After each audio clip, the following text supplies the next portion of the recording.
And yeah, this week has been very hectic, mainly because I'm still playing catch up in all honesty with everything that's gone on in the last few weeks. And I literally have walked in my front door from being in the gym. You'll be proud of me. I love that. Yeah. How's the training going? Uh, I feel like I'm very much getting on top of some of the niggles and stuff. So the big goal has always been like just to try and strengthen around my knee, primarily. But also, like, I want to lose a bit of weight. I want to be a bit stronger in my body because I feel like it will be really beneficial for a lot of the off-road stuff I'm doing. And I've got a mate helping me out called Adam, who is the thing is with me is I get very bored in any form of gym. So it's all about finding things that mentally challenge me as well as physically challenging me. And Yeah. the current one has been box jumps. Oh my God, they're savage, aren't they? And I don't like heights. It sounds ridiculous, but I really don't like heights. And so the first time I did it, every single time I was having to step up, just step down, super, super hesitant about it. And then I could get, then after I'd done like one or two, I was all right. And then the problem was I was always jumping quite close to the edge, as in the side nearest to me. And Adam was like, I want you to be jumping right. The back of your foot needs to be in the middle. And I've got big feet. So that means the front of my feet is like almost to the end on the other side. And he is like, and I just couldn't do it. So we got, yeah, I just couldn't, my head just wouldn't allow me to do it for some reason. So then we got a resistance band and put it round the box, and it was a line, and every single time I'd hit it because of the line. That's clever that he's done that. They're so surprisingly difficult. I don't know why. You look at it when you see people do box jumps, you're like, that's chilled. I can do that. And then when you do it, yeah, they're horrific. They're really hard. You should try those. I was training with a friend of mine like last week, Bianca, and she's like, okay, cool. You literally hold weights, whatever you want, and then just walk over one person is just walking over, literally, while the other one's doing Romanian deadlifts. And I'm just like, surely this isn't gonna be hard. And you're like, after a while, you're just knackered. Yeah. It's the exertion of lifting yourself up with extra weight that's pushing you through. It really does. It's so deceiving. He had me today. I did the box on its, I guess, highest side with two weights, and literally just holding the weights at my side, stepping up and then stepping down. He's like, do it 10 times with a different leading foot. And I was like, okay. And then after like 6 or 7, I was like, this is fucking hard. This is ridiculously hard. Just because it was the highest height on the box, I think, is like 75 centimeters. And it's quite substantial. It's well above like for me, that's well above my knee height. That's like middle of the thigh height. And I'm just like, holy fuck, like this is quite a step up. And also the reason for doing things like that is it really is to try and help strengthen up around my bad knee, which is the thing which has been the problem child for so fucking long now. So being able to sort of work on that, and today we've basically been trying to do like 3 times a week, which for me is, I've never done that ever in my life. So because I hate gyms, and actually because I was supposed to be down in doing an event this weekend in Southampton, Friday technically, so I would have been going down there on Thursday, but unfortunately the event's been cancelled because of petrol shortages, which is ridiculous, isn't it? And so they cancelled it because it's not so much, I mean, obviously the element of people getting there is a charity ride for Action Aid. So there's that element about people getting there, which is a problem, but also they're concerned about, having mechanics there, having ambulances there, all that kind of stuff. And I think they had a couple of 100 people signed up. So they were just like, unfortunately, we're going to have to cancel it. So normally we would space the sessions out Monday, Wednesday, Friday. But this week, because I was going to be away, it was Monday, Tuesday, Wednesday. So every morning I've been waking up and been like, fuck. It's just a savage. You have to knock it out like that. We did like a fitness tournament competition on fucking Sunday, and it was horrific. I mean, horrific. It was just like it was four. Well, you had five exercises, four 21-minute exercises, which were just non-stop, with a variety of different things that you had to do. It was the first time Bobak and I, basically my business partner, we were just like, oh well, we were kind of sponsoring it slash just sort of co-presenting it with this woman called Sarah, who puts on this thing called Outtrain, which is great.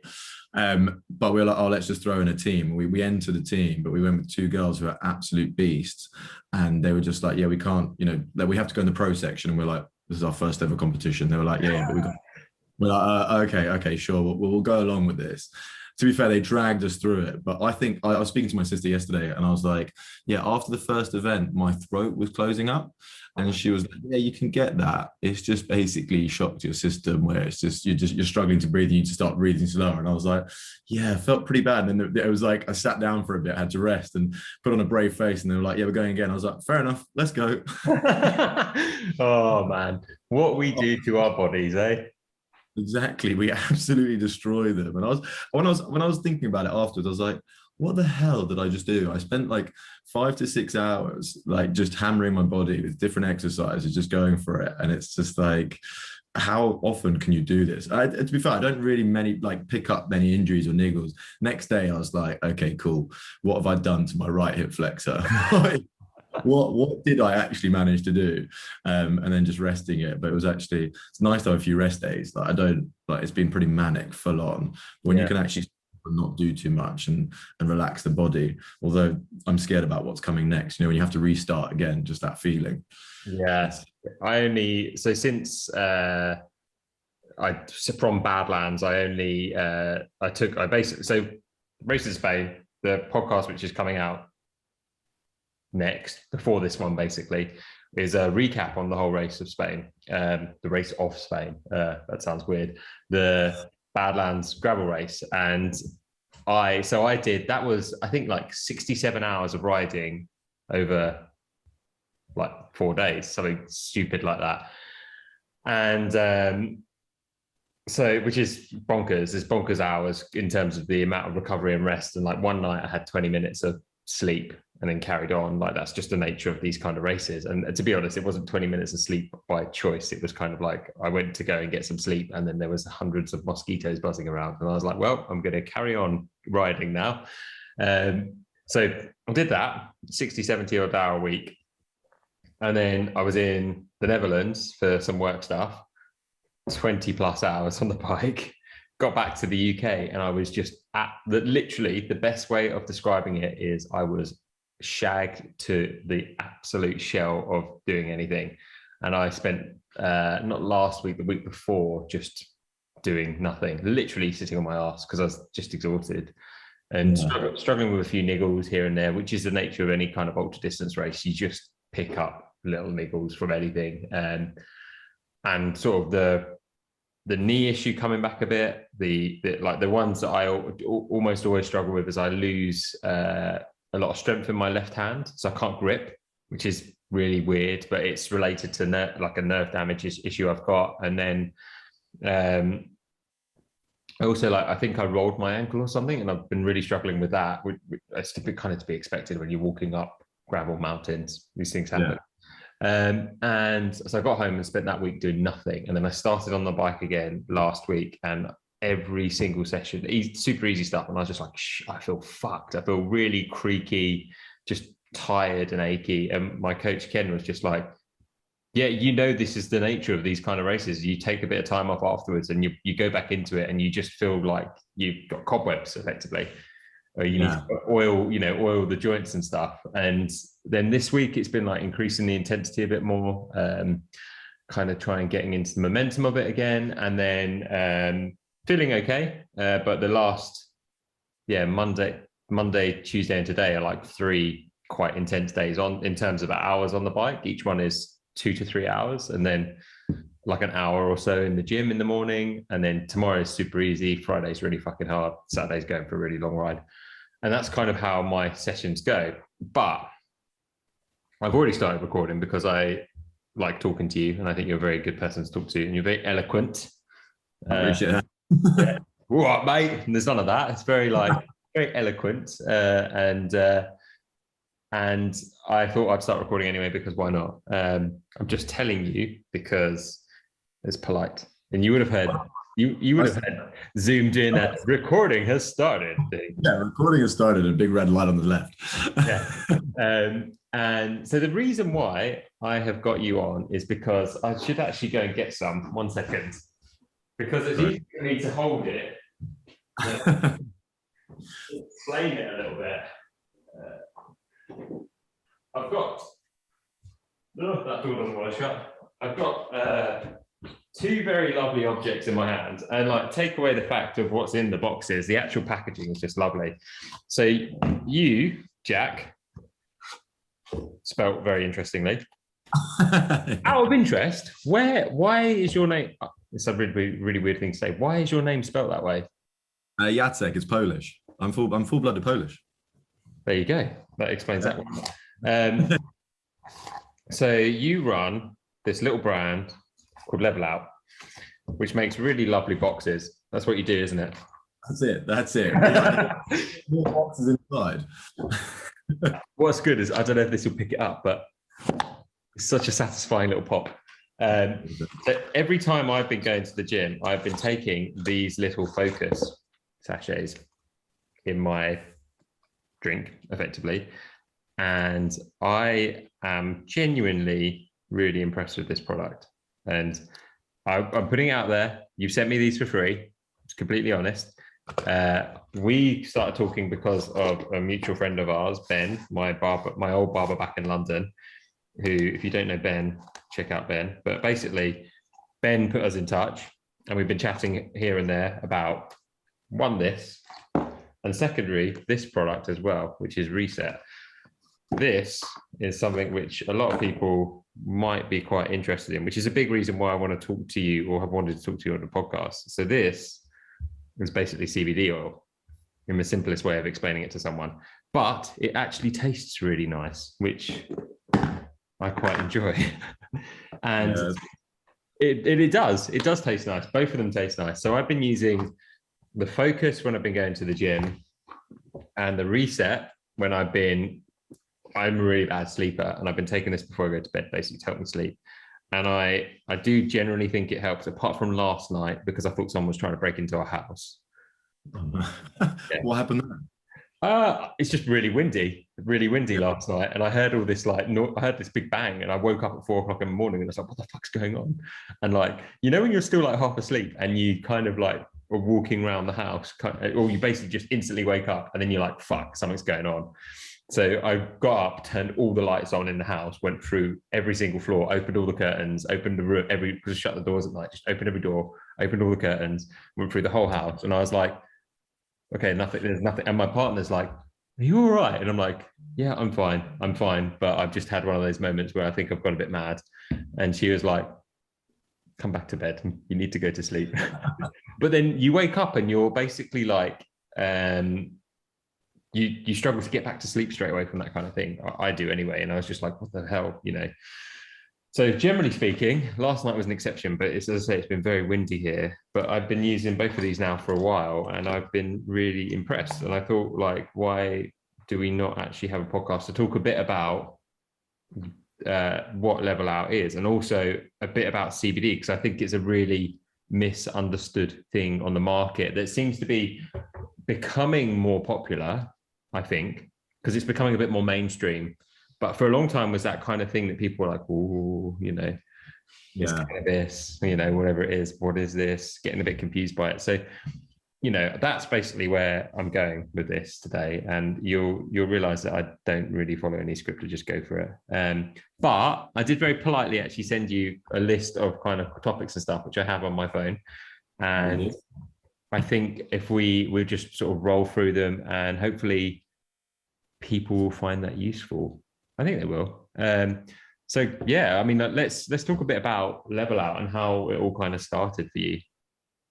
Yeah, so LevelOut started by myself and my business partner Bobak, who is best mate from school. We actually went to university together, then read biology together. ended up bloody doing our dissertations together, but then went quite separate directions after uni. He went off to work at Unilever in the like an accelerated graduate sort of scheme, and then went into strategy consulting, presenting to like the C-suites of Dyson, John Lewis, and Chanel, basically telling them how to work their e-com strategy. I went very differently in that respect. I worked at Red Bull in sales and marketing for a couple of years. Then which actually inspired me for a lot of the ways of actually working with LevelOut, and kind of gave me some inspiration onto what we want to do.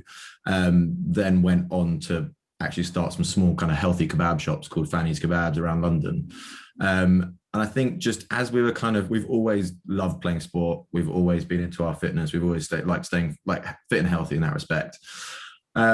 But obviously living quite sort of high-paced lives within obviously Bobak and like the strategy consultancy side of things, and me with kind of startup world within the restaurant side of things, it was always tough sort of finding the energy sometimes to put in that final session, or to really be able to maximize your performance in one of those sessions that you're trying to hit.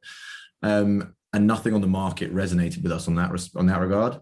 I think like when you say the word pre-workout to most people, they get this massive aversion of like itchy skin caused by beta alanine and like just this massive boom and bust. It doesn't really suit a lifestyle of if you want to train and then actually do something during your day, right? So it's kind of like it didn't suit what we were trying to do. So we kind of went off on a tangent to try and create something that suited ourselves in the respect of giving us energy to kind of train and achieve that little bit extra in our sessions, as well as being something which we can take and then carry on with the rest of your day. And that's kind of the formulation of Focus came about. And it's very much as much cognitively enhancing as sort of body energizing. And it doesn't give you this massive crash. It kind of just a slower rise. It doesn't bang like other kind of C4s and stuff like that. And it doesn't have anywhere near as much caffeine as a Red Bull or a Tenzing, etc. So it's kind of an all natural, healthy option to a pre-workout, which is, yeah. And it's the components, it's only got 8 components in it. It's made up of, so guarana is the form of caffeine that we have in there, which is from a Brazilian little plant. And then available in Boost bars. Yeah. Actually. Yeah, seriously. Really? I didn't know that. Yeah. The useless bit of knowledge there. Yeah, I don't know why, but it is in Boost chocolate bars. That's hilarious. Yeah. Well, I guess it's found to have lots of like antioxidant properties as well as being like a sort of a cognitive enhancer as well. And then we paired it with L-theanine, which promotes alpha brainwaves in your body, which helps to get rid of any of the kind of jitters that you get. So alpha brainwaves are your meditative state when you're awake. You've got 2 forms of brainwave when you're awake. You've got your alpha and beta. So your alpha is meditative, beta is your active state. And then there's a small amount of CBD, which I'm sure we'll touch on later. There's a small amount of CBD in Focus as well, which at low levels helps to sort of remove any of the jitters as well. Kind of people in Silicon Valley are taking caffeine pills, which are either paired with L-theanine or CBD nowadays. So we decided to put both in for good measure. And then we've got ginseng as a cognitive enhancer, which is the element that basically manages to help you give that sort of clean-headed energy rather than kind of being all over the place. And then BCAAs for your muscle performance and recovery, glutamine for your immune system, vitamin C and vitamin B. So it's super simple. I think what we found was a lot of the sort of pre-workout stuff that you see on the market, it's just got loads of ingredients that you just don't have a clue, or they've got several different forms of caffeine. We wanted to make it super simple, super easy, no added sugars, all natural, for the market that we're kind of targeting, who aren't used to taking this sort of thing. If that makes sense. So yeah, that's the kind of Focus product. And then the Reset product is a CBD oil, which has 3 terpenes in it, which are plant compounds, which give it scent and flavor, but also have been found to have anti-inflammatory and anti-stressor properties. The reason we created that was essentially, as we get older, we still want to train, we still want to be at our best and sort of recover quicker. And we found that CBD was helping our recovery at that moment. It was helping us with niggles, pains, inflammations that we're getting from, hammering our bodies on whether it's game days or just hard training sessions, etc. And then also really with sleep, like you said, it's something which has helped us both. So that's kind of the 2 products. That's that pre-moment and that post-moment that we've created. And the fact that they're so simple is something that I think appeals to me as well, as in there's not a lot of jargon in there. Because first of all, I look at the back of a packet of some pre-workout stuff from some other brands, And first of all, because I'm dyslexic, I look at it and I'm like, I don't know how to pronounce the majority of stuff on that. And secondly, I'm like, I don't even know what half of it is. And I don't even know if any of it actually is relevant to me, to be perfectly honest. And the fact that with this, I can look on the back and I can go, okay, there's, 8 odd ingredients. All of them are pretty self-explanatory. And if I don't understand it, I can Google it because it's actually not that hard to spell.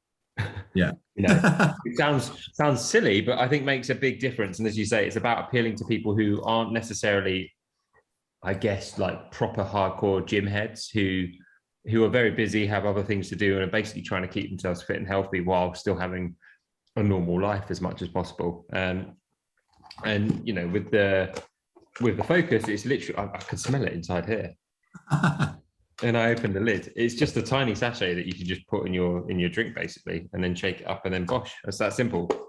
And I really like the fact that it is a sachet done. I don't have to measure it out. So often you have to, you buy these kind of products and you get a massive bag of it, and you're like, shit, how much do I actually put in here? That becomes another trick. I think that resonates with the sort of crowd that we're going after, because I think the reality is the customer that we're trying to appeal to is somebody who trains, three times a week and more. But they don't see themselves as an athlete. They don't see themselves in that respect. They just see themselves as an average person who's staying fit. However, there's this opportunity to kind of maximize it. I think the way we see focus is like, you look at protein nowadays. 5 to 10 years ago, protein was taken by weightlifters and bodybuilders, and it was quite a niche product in that respect. Now everyone takes protein post training, right? You that is your post moment. You know that can help your muscle recovery and allow you to kind of be at your best sooner, quicker. So that's kind of, we want to try with focus, it's create that pre-moment for the everyday person, because a lot of these things aren't targeted at them at the moment. And I think that's why we kind of made it in single form sachets, because like you said, having pots and powders is still a bit of an unknown to quite a lot of people, and it's got conversion. So, and it's not easily transportable, and we kind of wanted to make it look nice in that respect. Like obviously the design's been pretty important to us. So we wanted to make that something which people don't look at and don't see, oh god, that's a really intense pre-workout multicolored box with like this kind of this powder that I have to chuck in, and it's really sweet, and then I feel a bit ill after it. Do you know what I mean? Yeah, make it tingly and weird, or something that has a ridiculously hench man on the packaging. I find that really off-putting as well. I don't think many brands don't tend to be doing that as much now, but like 5 years ago, there's always like some muscly, meathead on the packet who would. Meathead's a really harsh description of someone like that, but I'm going to go, some very Herculean man, basically with his chest out or whatever, and ripped to pieces in the packaging. And I would just look at that and I'm like, that doesn't resonate with me at all. As it, I used to be a very overweight child, so I look at that and I'm like, no, don't ring with that. And then as with cycling, very few cyclists are ripped in any sense of the word. Like it's not really a thing in cycling. It's not the kind of thing you're necessarily focusing on training at the end of the day. And also genetically, it's very hard to be ripped. I was listening to an interview with Hugh Jackman. He was talking about him as Wolverine, and I mean, I love Hugh Jackman. I don't know anyone that doesn't. He just comes across as a really nice guy. But he was saying in I think it was the film The Wolverine, he was like passing out on set because he was having to dehydrate himself so much, so he looks so ripped. Like that's fucked. That's really fucked up. The thing is, you look at people who are training. I mean, like you're right. Genetics make a huge amount of difference. Also, I can't imagine what these people are eating and how many times they're training a day to actually be able to achieve this size, or what they're taking is the other side of things. But it's like, you know what I mean? It's crazy, because I personally train a lot, but it's really like, it's hard to keep weight. It's hard to put on weight quite a lot of time. I know it's a terrible thing to say, but then people are like, oh, you can't complain about that. But it's one of those things where if you're living a busy life, you're training and you're going, it's sometimes tough. But it's like that side of things is you've got to put a shift in. And I completely agree. Like the branding of quite a lot of things, I think, changing now, but a lot of it is focused for that market, for the CrossFit side of things. And I think for us, we're trying to look at a broader market, which is people who are working class-based exercises, who then go to the office and have to work and have to actually execute on things, or people who are doing more sort of long distance and endurance like sports, because I think actually our product works for that because it's a longer term hit. It's not just this boom and bust. You can take it along the road. And I think we tested it in that respect. Like we do a fair bit of cycling ourselves, but nothing to your scales in that respect. But just like it's always helped us with that, and it kind of gives you that longer term ride. And I think actually with focus as well, because we chucked in BCAAs and glutamine. Like I think quite a lot of the people that we spoke to who were, when we were talking to people about products that they use, they weren't supplementing with glutamine or BCAAs. And I was like, but you're doing so much exercise, like you're running your levels down, and you need to make sure that your glutamine levels are depleted. Means you're going to be more susceptible to infection. So take some, put it into your diet, and then BCAAs as well. Such a simple supplement to add into the mix. So I think that's kind of why we wanted to create something just like a bit of a all-in-one for those people who probably don't take pre-workout right now, and they probably also don't supplement with BCAAs or glutamine as well. So it's a nice little addition to it. Gives you that kick. Yeah, I completely agree. And then the other, obviously, the big topic of CBD oil, as I sort of mentioned briefly earlier, it feels like it's something that for a long time was kind of hush hush and has sort of slowly gained popularity, but then it seemed like there was a massive rush of about 5 million and one brands doing it all at once. And I think I said to you when you and I first started chatting, is my concern, I was like, I'm completely open to the idea of it, and I can understand the benefits and the uses of it, but my concern is knowing the legitimacy of the product, because there's so much out there. And that was always the thing I was worried about. And I think you summed it up very well to me by talking about that a bit. I can't remember how you said it, but you explained it to me in a very good way. It's very eloquent. Yeah, I think it's been a really weird market because it obviously exploded and there was so much chatter about it. I think obviously America's ahead of us within the CBD market quite heavily, and much larger size there, especially with the weed market, etc., being legal in various states. I think what we saw here was then there was a lot of people, every Tom, Dick or Harry, you could easily set up a white labeled CBD company and start selling product.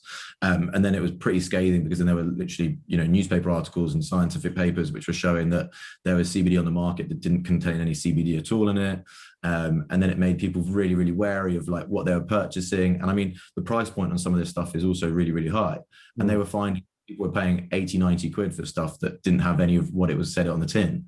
And that's just terrible, right? It's just how can you be doing that? And that just destroys a market. But that was about 2-3 years ago now. And I think it's matured a lot of the way. I think we've seen a lot of change. We've seen some US brands come into the UK market. But I think when we were looking at it, we were speaking to people and people weren't building an affinity to a brand within the CBD space. And we were like, okay, cool. So people aren't able to say what product they're buying, and they don't have full certainty in the product for what it's got in it. So we were like, okay, cool. And also, like you said, most of them, well, I don't know if you've tried many, they were all tasted like crap as well before that. And we were like, well, let's change this. We fortunately work, our production's all done in Manchester, and it's produced by a guy who actually we went to school with. And he's got 3 degrees and a PhD in neuroscience, and is honestly just a whiz kid, right? And he's the amazing kind of doctor who is able to speak to the layperson and explain to us exactly what we're looking at, why, etc., which is so powerful because quite a lot of the time you've got doctors who are just, they know everything, but they can't contextualize it for the normal person. Yep, we've seen that plenty with stuff with COVID, haven't we? Yeah, exactly. And it's just it's the way you communicate things that matters so much. Yeah. So Ed's been great along the journey for us to help us produce what we've produced, because I think we actually iterated Focus for about 8 to 9 months, testing it through COVID, basically training in Peckham, running up to the park and doing whatnot, and just trying to see how it impacted us. And then the reset as well was just okay, cool. He's got there's basically a lab that tests all the labs in the UK for the efficacy of their CBD, and ours is used benchmarked by that lab, and that's down to his hard work, him bringing in our weeds obviously brought in from America, from California, and then he processes it all here, and they've got an amazing factory up there, and that's given us the security and being like, okay, cool, we know that our product is of the highest quality, the flavor profile is amazing, and we've then gone and priced it at a very appropriate price point, because I think a lot of the stuff on the market is really, to be honest, we've seen the margins and we're still buying at quite low levels. We're very much a startup. Once we can crank that up, the margin is going to increase even further. But there's so many people who are just, I feel like they're overcharging people for what the product is, especially knowing what the quality they're giving. So it really chimed with us to produce something which was very transparent, very high quality, like tested thoroughly, and working with somebody who we knew was going to be producing something really great, and also adhering to all the new changes that are coming through in the UK. We've got the Novel Foods Act, which is basically another regulation that's kind of come in, which is actually, there's a lot of paperwork for companies and a lot of hoops for them to jump through to make sure the product ticks all the boxes. That's also going to wean out a lot of the crap that's in the market in the UK, which is really positive. That'll come through, and I think we'll see some brands disappear or have to change their supply chain, basically. Fortunately, we had the option of producing in America, and we were like, or Canada as well. We stayed away from that for, I think, shipping purposes, and also to be with somebody who is very much got their finger on the buzzer here and just wants to make sure that we tick all the boxes in the UK, rather than the American companies. Like, we haven't, because of COVID, and I think because of the change in the regulation here, we haven't seen as many like US brands come into the UK market, which is good for us, which allows us to kind of grow. And then we'll see, I think they'll probably come in and the big guys will come and gobble some people up here, as and when, but we'll see where that comes to. But yeah, no, it's been a journey. I think like CBD has many connotations to sort of weed, and I think the UK is still we're breaking down barriers. People still see people who smoke weed as, like not very productive individuals who are stoners, etc. However, when you go stateside, when you go to America, like Canada and America, you see such a different culture, where people smoke weed socially rather than drinking, which in some ways could be argued that it's probably better for you than consuming the amount of alcohol that we consume in this country. So it's interesting to see that. But I think that it is changing, and I think there's a big educational piece. I think there's a big part to be played by, NHS is obviously allowed to actually prescribe CBD now, but they're still slow on it. I think that's partly also because of education for the doctors as well, to know exactly what the benefits are and how they can prescribe it to patients. But there's a huge opportunity to kind of seep it through and get people using CBD, because I think it has so many positive attributes for people who, not only for people who've got anxiety and trouble with sleeping, but then also people within, like we're talking about the athletic space, from an inflammatory, anti-inflammatory properties side of things, to wean people off of taking, non-steroid anti-inflammatories, which obviously are, the ibuprofens and the paracetamols of the world, which can really have damaging effect on your kidneys and your livers in the long term. But I think people aren't fully aware of the options that are out there, but I think it's becoming more and more known that CBD can be a natural way of you alleviating those inflammations in a different pathway, which is not going to have that negative impact on your liver and your kidneys of the long-term use of these anti-inflammatory, aspirins, paracetamols, ibuprofens, which were taken by huge numbers of athletes up to date and still are. Yeah. It's quite well. It's even in the cycling side, it is very well known that in domestic racing up to world tour racing, you're seeing guys are basically supplementing themselves with caffeine tablets and painkillers of some form for a race, and that just isn't right. It isn't right. We shouldn't be doing that. As you say, it is very dangerous if you're doing that on a regular basis for your kidney, your liver, that kind of stuff. You're going to damage your body. I've always been of the mindset that I am only going to take painkillers if I genuinely am in absolute agony, and that's it. There's no point otherwise. No, and it's dangerous because they're so addictive as well. And I think the reality is a lot of coaches, a lot of people are put under pressure to make sure that people can perform, and then they give them these prescriptions, which then can really harm them in the future. But it's kind of like when you're in that mentality and you're in that zone, you're kind of just going and you're like, okay, cool, I need to finish this, I need to hit that target, I need to achieve that. But I think we're slowly coming around to the point that people are like, okay, actually, I feel like being healthy and wellness has changed now quite a lot from being, oh, how much can you lift? How fast can you go?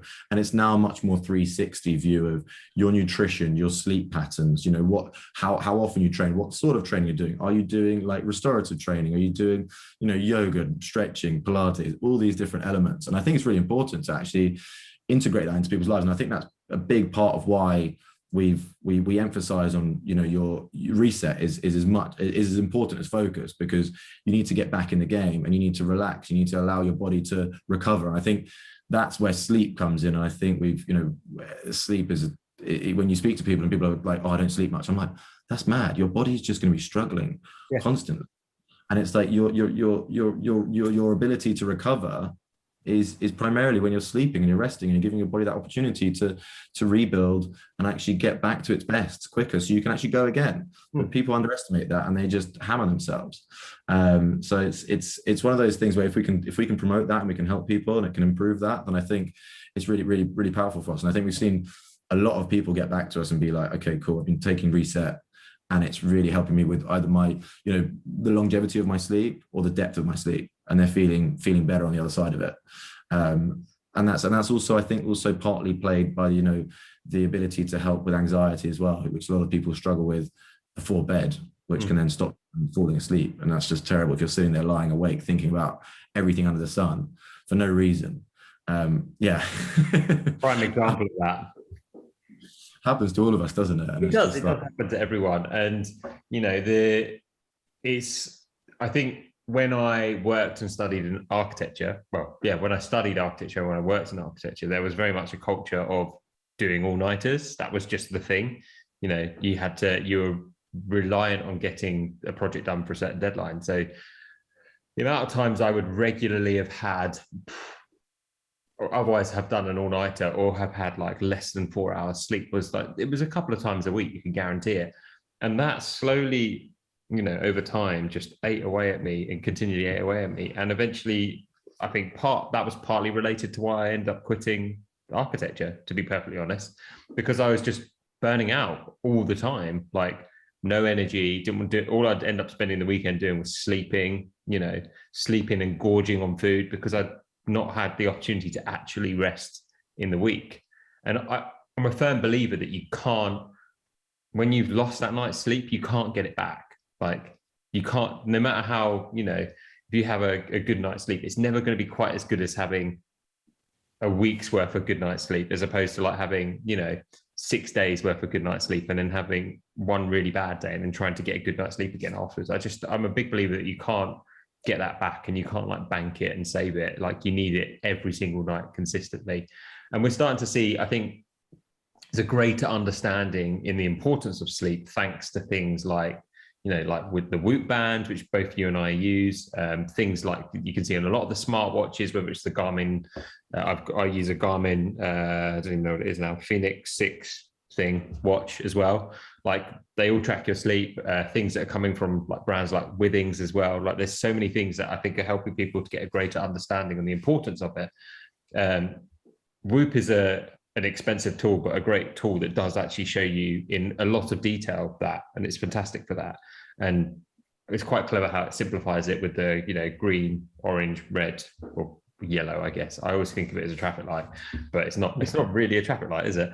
But, you know, showing your recovery as well. And so I think that slowly the education is getting there and understanding the importance of it. But, you know, when I was working in architecture, so, you know, nearly 10 years ago when I graduated, people didn't care for that kind of thing. It was like, you've got to get the work done. There's a deadline. It has to be hit. It doesn't matter if you need 3 people on the project and you only have 1. It doesn't matter. You've got to get it done. Maybe the culture is changing as well over the last year and a half of everything that's happened. Maybe there's been a bit more of a focus on, I guess, having the right home and work balance. You know, working from home, I think probably has helped that for some people, not everyone, of course. From what I've heard, a lot of the sort of older generation have really struggled with the idea of working from home because of so, you know, used to going somewhere for work and then coming home and switching off. And maybe like our kind of younger generation is a bit more open to that idea and actually allowing yourself to be a bit more flexible of when you're working and how you're working. You know, for example, starting earlier, my partner, she starts at 8 and finishes at 4. Works great for her because it means that she's got the afternoon, a larger portion of the afternoon and the evening to go out and go for a run or do whatever she fancies doing as well.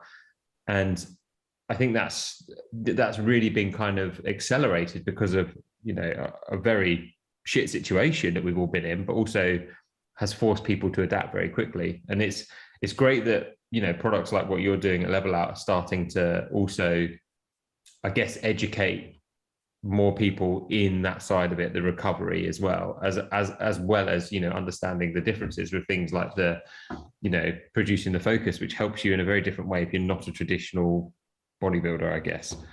I'm going to bring it back really, really simply though. What is CBD?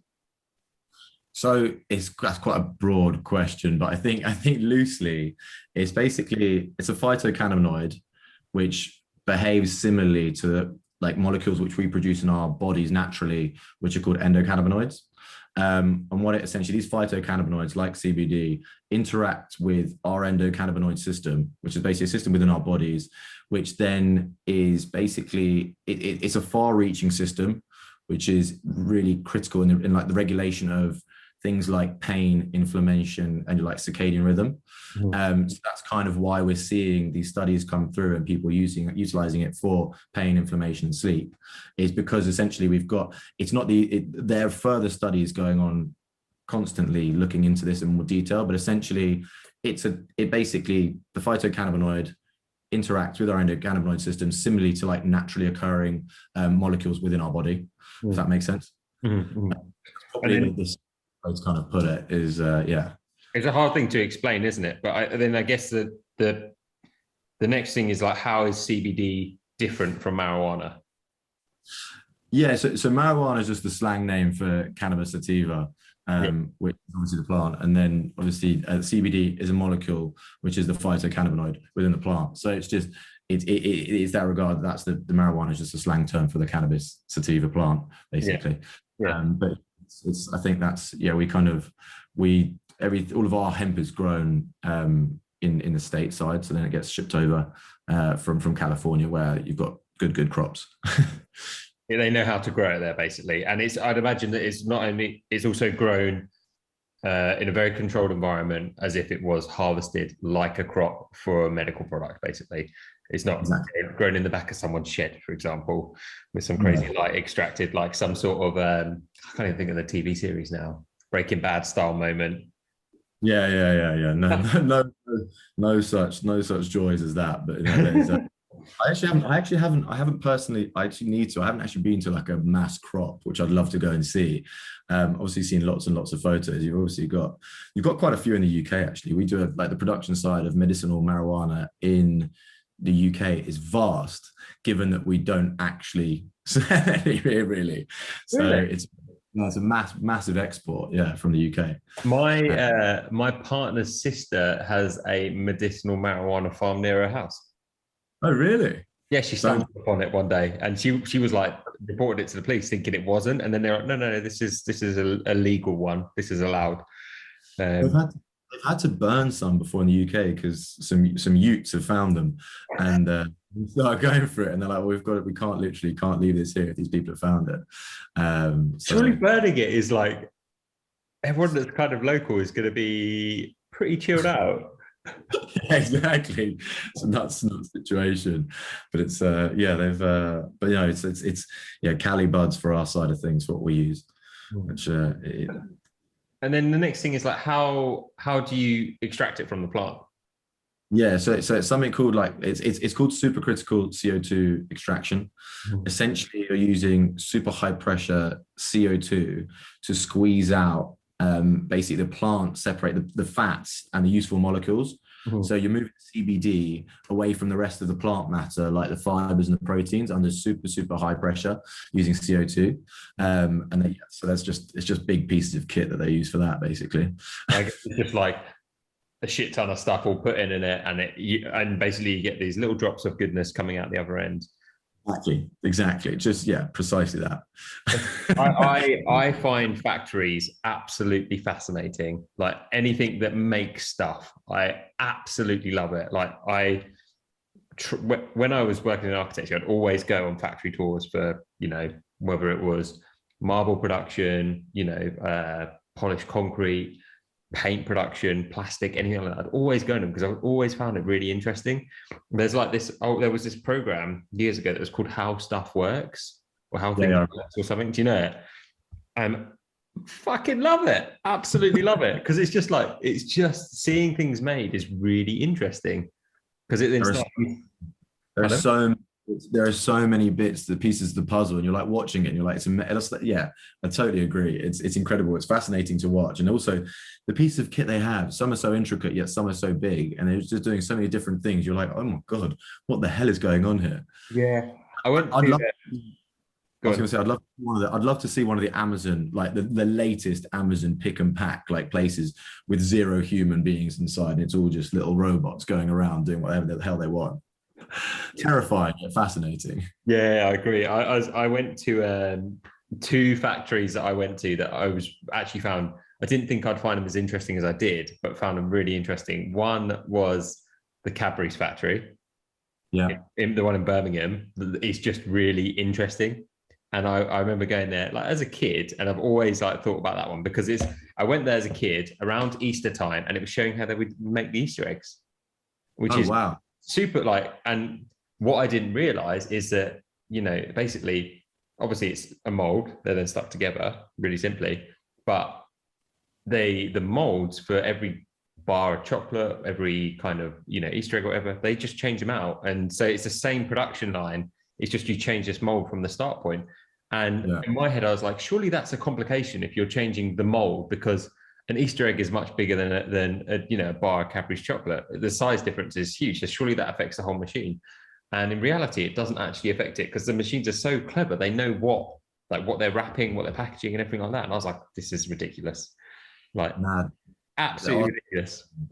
The programming behind all these things is just way beyond our comprehension. It's like, when you try and think about what people are actually programming, you're like, oh my God. I don't even want to think about it. It's not worth it. Let's just let that be. The other one that I went to a couple of years ago that blew my mind was the Coca-Cola factory. Where's that? Atlanta. There's multiple of them, but the main one is in Atlanta. And so Atlanta, they've got a tour you can do, and then you've got the factory, and you kind of walk through the factory and see it. And first of all, I was shocked by how much Coca-Cola owns. That's quite scary.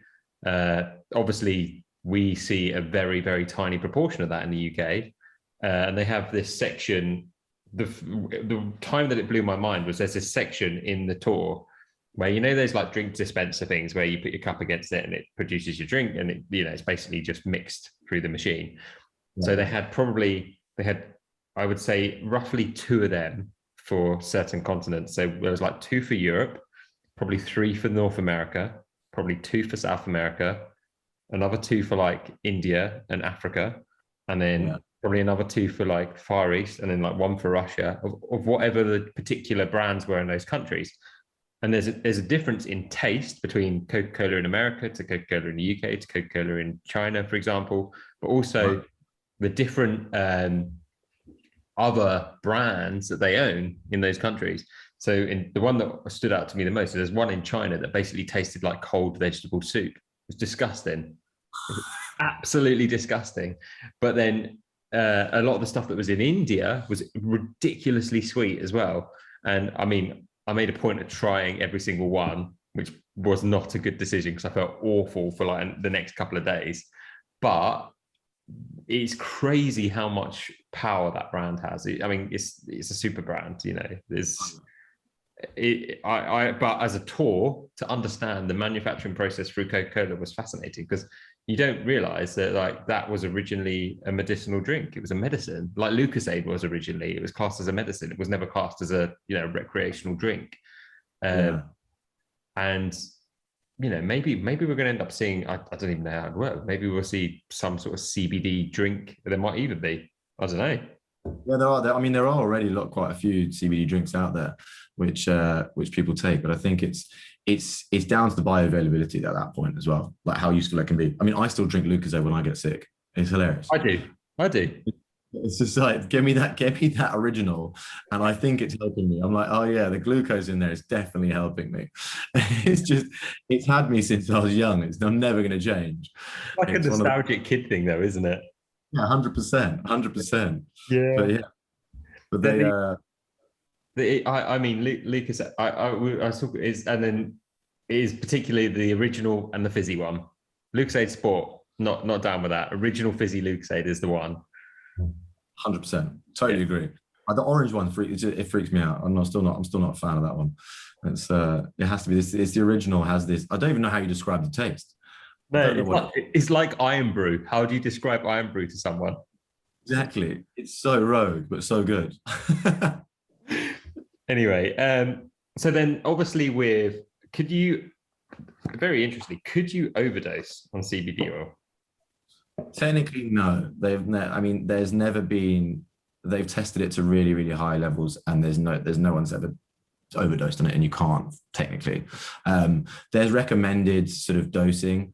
I think on the dosing side, it's something which is really interesting because our bodies are so different. And our bodies react so differently to CBD, especially. Like, for example, I've got two friends who both take our Reset product, and they're both pretty big. They're both like 6'3", both train. Yet one of them is like, we recommend taking 0.5 mil of the pipette, right? Which is 25 milligrams. One of them's like, dude, I've had to start dosing down because that's too much for me, and I couldn't wake up in the morning. And I was like, Wow.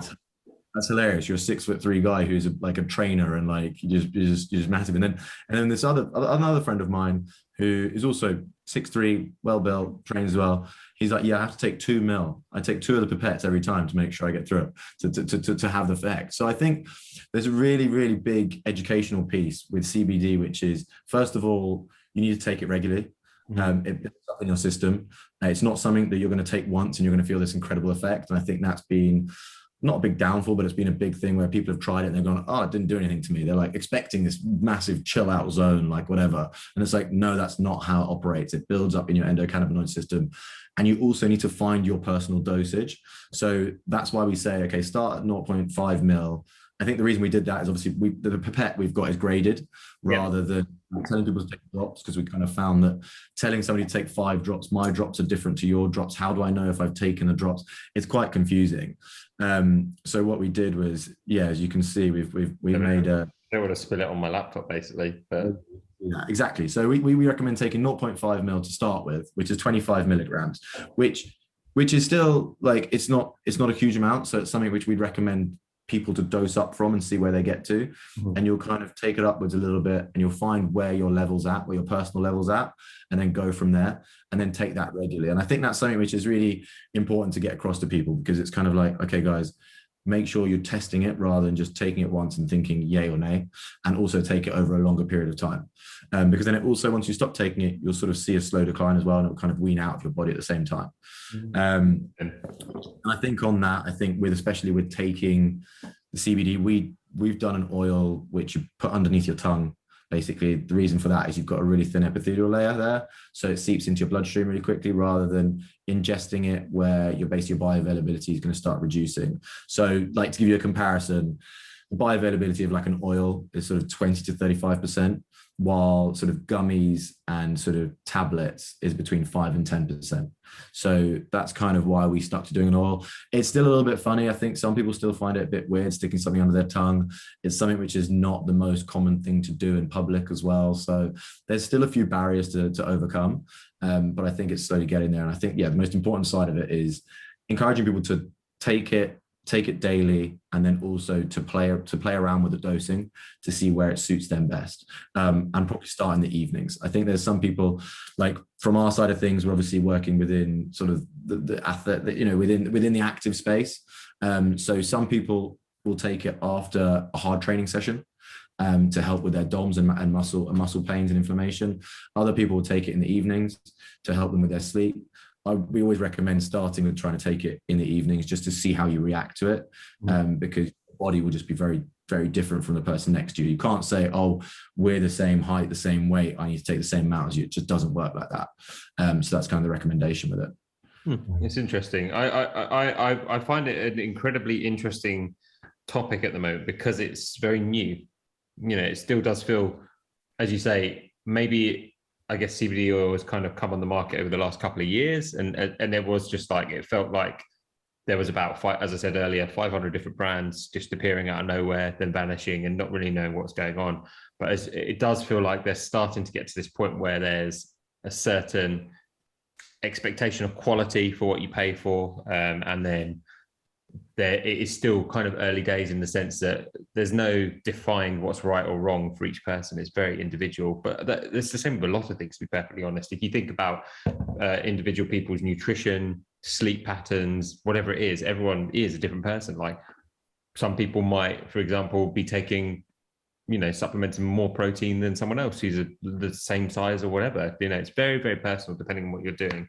But it's such an interesting market at the moment. I'm really fascinated by it, to be honest. And one thing to say about the LevelOut, the reset as well, that we've been talking about the fact that it's a little pipette and you drop it under your tongue and half the time it tastes like shit. This doesn't taste like shit. It actually tastes really nice. And that's sure that's one of I've always had this theory about what I call and it's something I've been doing for years, and it's all about barriers to completion. So barriers that are stopping you to achieve whatever you want to achieve. And the prime example for me, and that is I've got to do a training session indoors on the bike. If the bike is not on the turbo trainer, that's a barrier to completing it, because it means I've got to set the bike up. If my kit's not clean, that's a barrier to completing it, because I need to get some kit, whatever it is.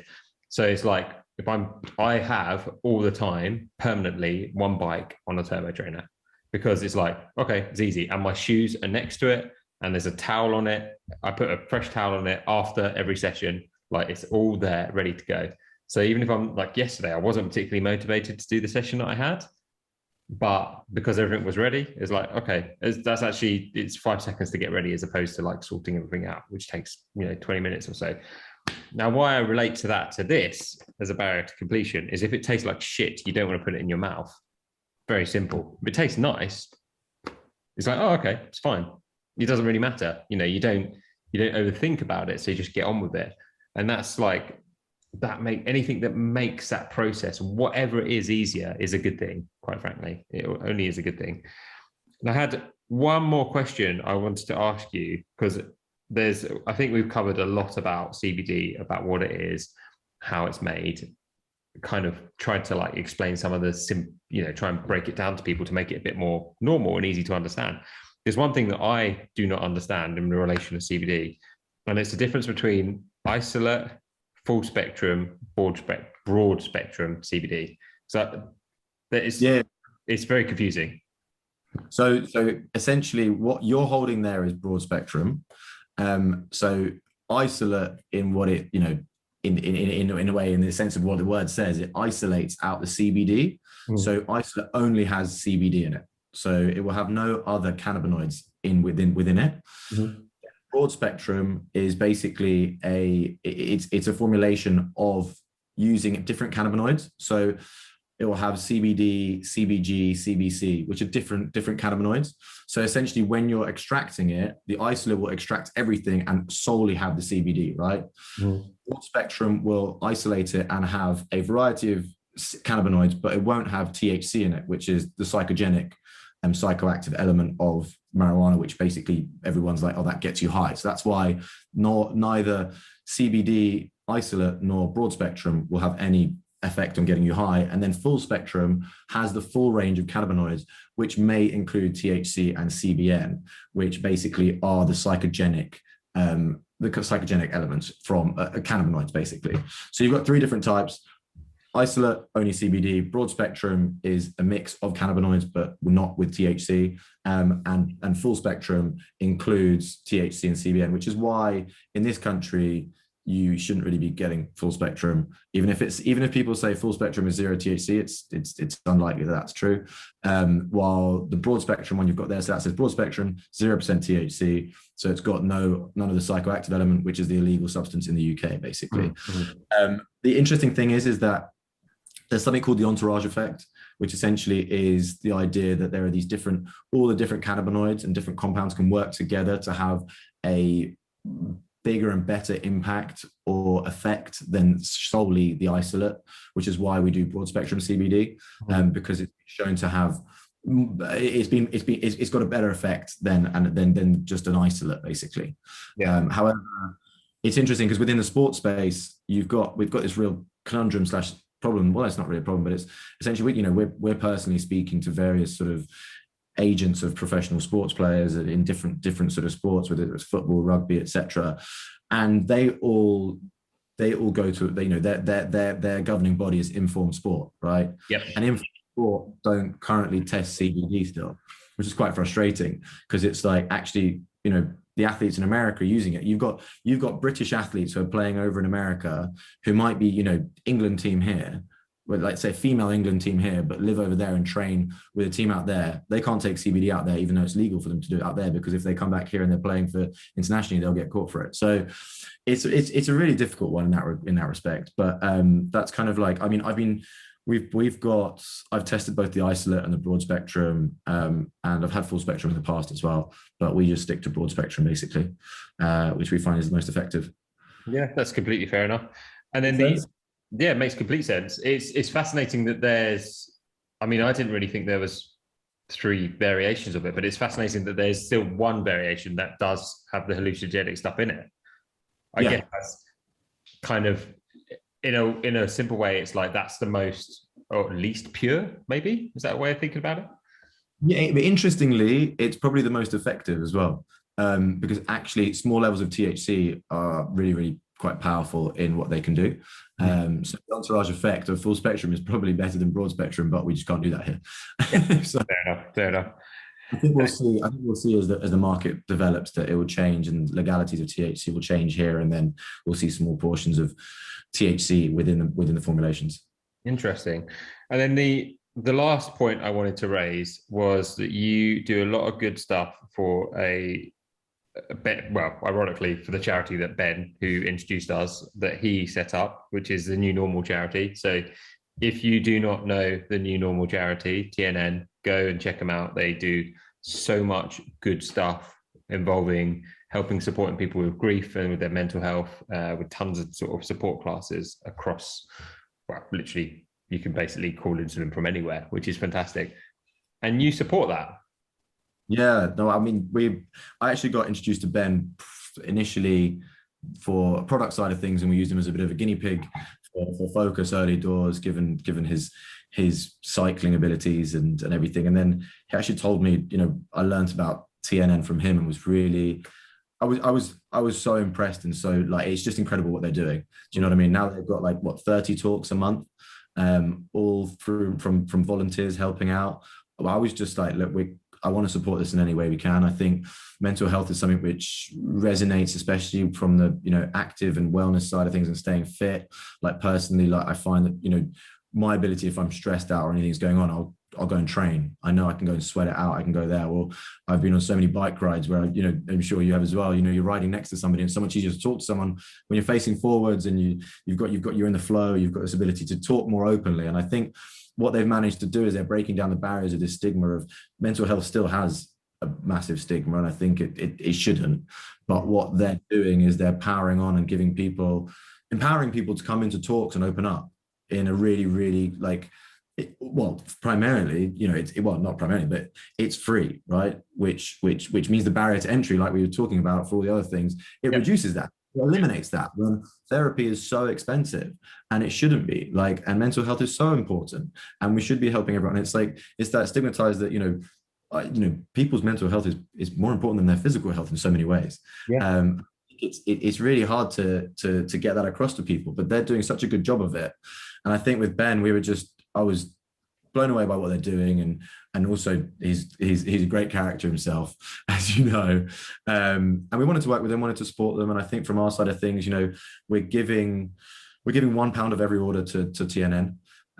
We're also working with our brand ambassadors and people who we work with, and if they put out basically a code that we use, it will give 10% of that order to TNN again. And then above and beyond that, we're trying to raise, money and awareness for them.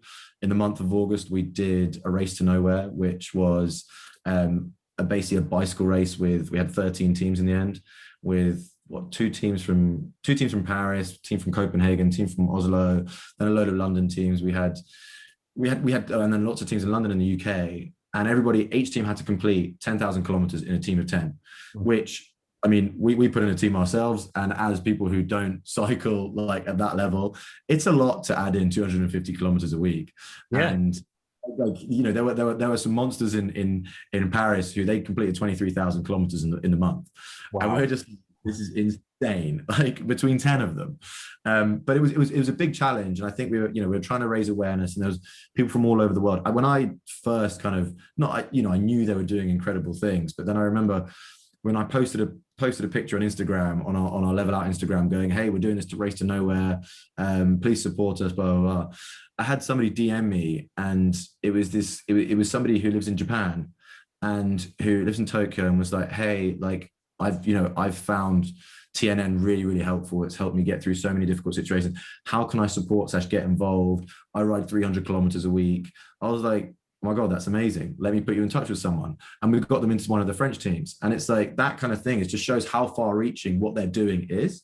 And I think that's obviously the beauty of, from they used to do all the talks in person before COVID, then COVID hit, went virtual, which I think obviously we've seen virtual have good and bad effects, but it allows this for first and foremost, but then it also allows to spread that word and make it so easy. And again, another barrier to entry, you don't have to leave your home. You can sit in a comfortable space where you feel comfortable to talk about difficult things. So that's so powerful in that regard. But then, the Race to Nowhere was an incredible experience. Really good to get people on board from all over the world. Plan of action is to do another one next year, as well as a marathon with a twist as well. I'm not getting involved in the marathon. Okay. The marathon, no, it's going to be it'll be like a relayed marathon. So we're like 4 people, 10K each. So it's more. Yeah, I could maybe get involved in that. That's what we like to hear. But no, I think what they're doing is amazing, and we're super happy that we can support them, and we're going to continue to do that. And love working with Ben on different ideas, and have him challenge me on our ideas as well, which is really Ben's forte is challenging you on everything you ever say.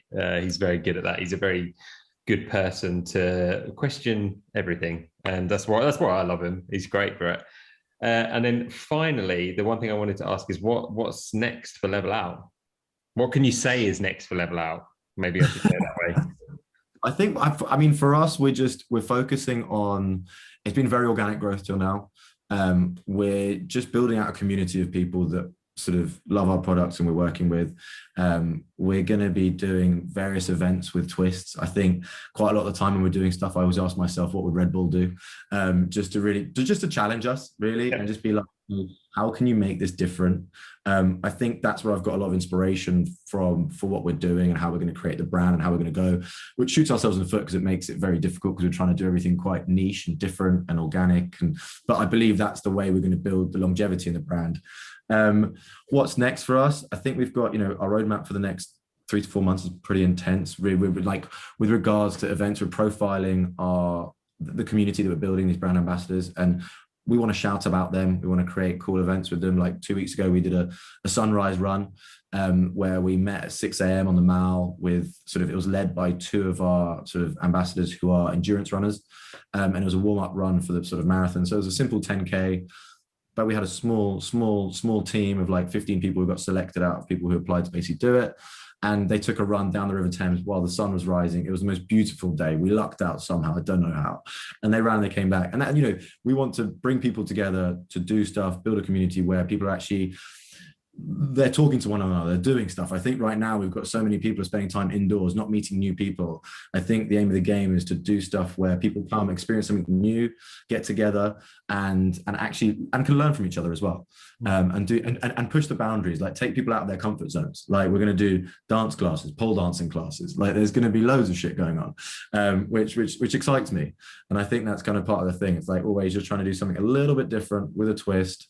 But we're also open to, as a young brand, we're going to see where it takes us. Carry it on. I think like we've got the product range that we've created manages to sort of span various different disciplines, from people who are on stage in theatre productions like Hamilton, Wicked, Prince of Egypt. We've got people who are taking the product range there, from yourself as a cyclist, Ben cycling, you're competing to a really high level, to a variety of individuals, from mobility to hit, to dance, etc. So I think it's super exciting because we've got so much ahead of us, so much opportunity. It's bloody hard. Like I'm not gonna lie. It is not easy launching a new D2C brand in a really competitive space where you've got so much going on in a market where we can't do ads on Facebook or Instagram because you can't pay for that because CBD is apparently still illegal in their eyes.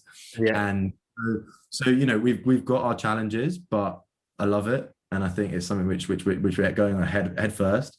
And also I'm getting the opportunity to meet people like yourself. Do you know what I mean? Like being put in touch with people through Ben and loads of different people. And it's kind of like, there's this myriad of individuals that I get to meet. And that's a lot of the time why I'm building this community. Because I get to meet yourself. I get to meet, like, you know, we were talking about November. I sent you that voice note, like Jono, who's a trainer at One Rebel, who was at the event last week talking about November. And I'm like, hold on, can we connect the two? How can we do these things? How can we bring people together who their paths would never cross, but I get the exposure to them. Yeah. So that's also something which I'm really excited about, and keen to see where it kind of leads, because there are so many different opportunities. Like, I should put you in touch. I've got a friend who's a cyclist in Paris. He just blown up on TikTok, like out of nowhere. I'm talking like, by the way, you've got to check him out. He's called Beast on a Bike. He's got 21 million views on. He's just doing rollers, and he does his first. He basically unpackages his first video that went live. It was him first day on his rollers. He'd never used rollers before, but he's an amazing cyclist. He's the one who brought in 2 teams for a race to nowhere. Yeah. And he hit 1.5 million views on that one, and he's got 20 million views on another one. It's like, he's 2 weeks ago he started this, and he's like, it's ridiculous. You've got to watch his stuff. But you know, it's like, followed him. I love that. But yeah, it's kind of it's that interaction. I think I'm fortunate to have that, and that's gonna be exciting for us to do. That's, I mean, ironically, I empathize a lot with that, because one of the big reasons I first started doing the podcast when in Spain, when I was locked in Spain, effectively, when lockdown first started in March last year, or whatever it was, April last year, I was stuck in Spain, and I was with a bunch of mates, and I was like, I've been umming and ahhing about doing a podcast for ages, and I was like, fuck it, let's record some episodes here, because why not? We've got nothing else to do. We're not allowed outside.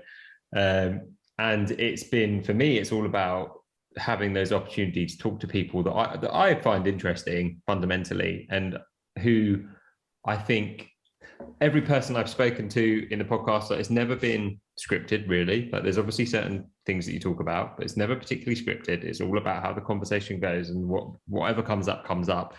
But the reason why I do it is because it's I find it interesting, and it's the opportunity to meet really interesting people. And for some reason, people like listening to that. So we said win-win-win. It's a triple win.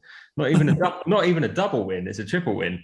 And, you know, what I'm finding, you know, there's been a lot of unfortunate, very horrible things that have happened from what's happened over the last year and a half, 2 years now, even nearly.